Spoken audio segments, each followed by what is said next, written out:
would you prefer to have the slabs that were graded by professionals in the old days, or would you prefer to have the newer slabs that have been graded in a digitally augmented process?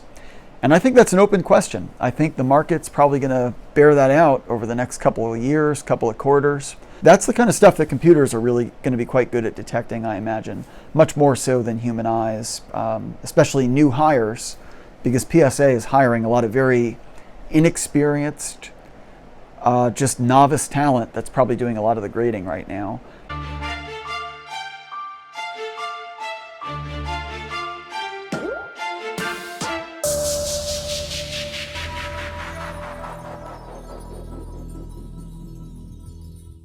Hey, what's going on, folks? Welcome back to the Parkside Merchant channel.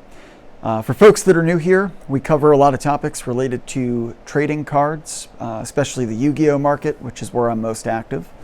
I wanted to do a quick video today to talk a little bit about the Genamint acquisition and some of the broader implications for PSA grading that this new technology potentially entails. So, for folks that aren't familiar or aware, in the past 48 hours or so, PSA announced an acquisition of a small software startup that basically does artificial intelligence enhanced grading and card analysis capabilities. The company is called Genamint.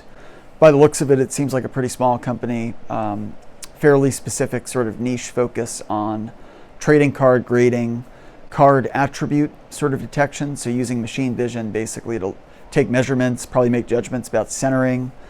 They talk about fingerprinting, so detecting peculiarities that are unique to each one of the cards so that you can know sort of the signature of a card, if you will, right? Is this card one that's a resubmit? It's sort of like it's like a fingerprint, right?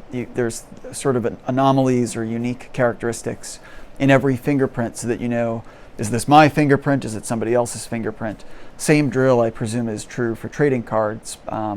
There's always going to be certain manufacturing nuances that you can detect with computer vision to determine if that card has been submitted before. So I guess just big picture, a couple thoughts on this. Number one, it doesn't surprise me very much that they're doing this. I think we all knew for a long time that, especially with this recent PE firm or venture firm that bought out PSA, there was going to be a lot of appetite and a lot of demand and interest in leveraging new technologies to augment the grading process. So I'm not very surprised to see this. I think just about everybody expected sooner or later they were going to start automating more processes in the grading sort of work stream, if you will, and that some of these very tedious, human eye intensive things that can be pretty easily replaced with a camera, and probably done even better with a camera than with the human eye, like detecting centering, detecting surface manipulation. There's certain things on a card that the human eye is good at, but a computer that's trained to do it over and over and over again is probably going to be better at doing it in the long term. So I guess my reaction to this is, okay, I'm not surprised at all to see that they're going to try to leverage more technology. I don't think it's really bad news for anyone in the collector community, in my opinion. I mean, as long as you're an honest collector, you're not making major manipulations or changes to your cards and doing all sorts of shady stuff. You're not really going to care if it's a computer versus a human that's looking at it. Plus, at the rate that PSA is moving and at the level of, I guess, lack of reliability sometimes in how consistent they are with grades, it's like, who cares if it's a machine that's going to grade the card or if it's a human that's going to give me a 7 versus a 10 just because they're having a bad day. It's so arbitrary sometimes that it's almost like, if it's a machine doing it, to me that at least says, all right, at least it's going to be a little more consistent than what we're used to in the current grading process. So I don't really read this as like bad news. I know there's people that are like, oh, they're going to automate the process, and if the algorithm is fouled up, there's no accountability. It's not like there's a human that can say, oh, I wonder if this is a 6 or a 7. It's just a computer that's going to make a judgment in a split second and then spit something out.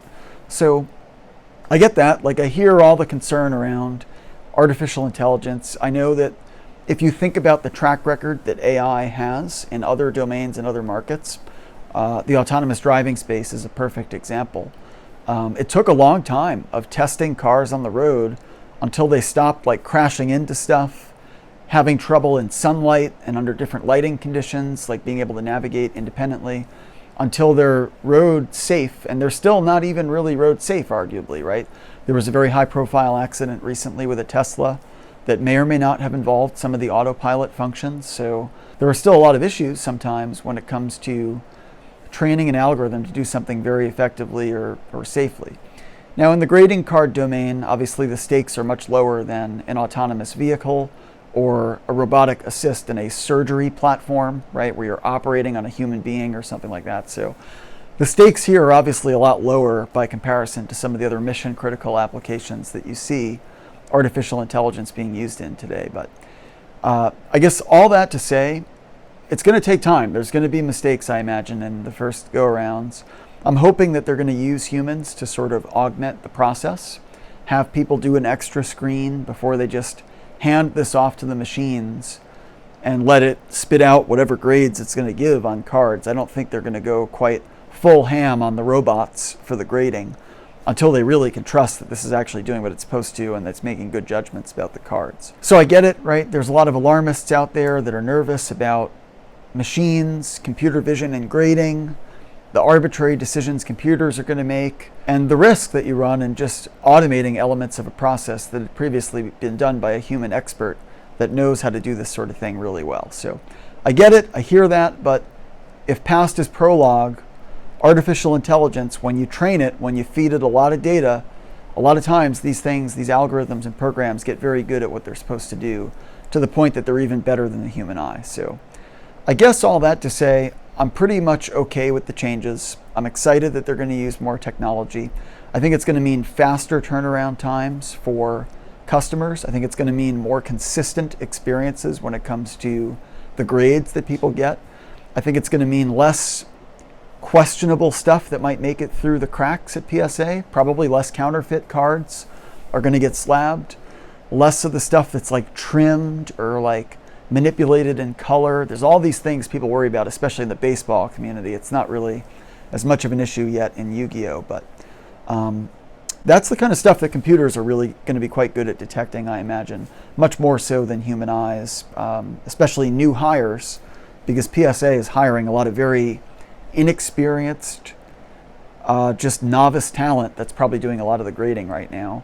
So I see this kind of as a huge advantage to the extent that it's an expert system that's basically going to be replacing novice graders who would otherwise be doing a lot of this work. I guess my closing statement on this is I think the only people that are probably really nervous, like really nervous about this, are folks that work at PSA, especially people that just got a job there, because with automation, right, it's like, especially if they're eliminating some of these very menial, tedious, repetitive tasks that can be automated, people that are expert graders, those folks aren't going anywhere, right? They're going to be pretty safe in their jobs, I would imagine, because they're the people that need to train the algorithms and actually do the defect detection and debugging, essentially, of the whatever it is they're trying to train the computer to do, right? And you're going to need some expert graders that can supervise over that activity and have a sanity check against whatever the computer or the machine is going to spit out.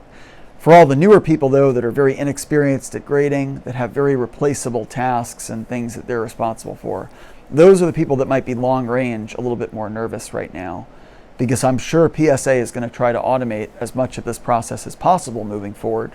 And obviously with automation, right, the stuff that's going to be most expendable a lot of times are the newer jobs, the less experienced folks, the people that are not the experts yet on this stuff. So I honestly don't think they have that much to be nervous about, but they're the only people that really have any skin in the game or really anything to be nervous about, except any crooked collectors that have been sending massive volumes of like trimmed cards or manipulated color altered stuff or whatever that's going to get detected in the batches that are sent. So I guess that's all I have to say on this, folks. It was just sort of a stream of consciousness on this topic, but I did want to get a video on the books to react to this. I think it is pretty big news, and it's not very surprising news, and I think it's encouraging news, honestly, that PSA is warming up to the idea of using more sophisticated technology to improve the accuracy, the fidelity, and the speed of their grading process. So I'm a happy customer. I think a lot of other people are probably pretty happy about this. I guess one other swing thought for you folks is there is this whole debate about like the vintage slabs, which are like slabs that were graded by the human eye, versus automated slabs that maybe have this digital fingerprint or whatever they're calling it. That's an interesting issue, right? It's like, would you prefer to have the slabs that were graded by professionals in the old days, or would you prefer to have the newer slabs that have been graded in a digitally augmented process? And I think that's an open question. I think the market's probably going to bear that out over the next couple of years, couple of quarters, as this stuff ultimately starts to hit the shelves, I guess, or hit the eBay pages or whatever. It's going to be interesting to see how this sort of plays into the whole junk slab era that people are envisioning, as well as greater concerns around counterfeit and all these other converging factors that I think are going to make this a very interesting and exciting time to be in the market over the next couple of years. I don't necessarily have a specific answer on this. I'm okay with old slabs. I'm probably going to be okay with new slabs. Doesn't make a huge difference for me. If I really want the card, I'm going to buy the card, whether it's in a new slab or an old slab. So that's it, folks. Let me know in the comments what you think. Once again, this is the Parkside Merchants channel. Thanks again for watching, and we'll see you next time.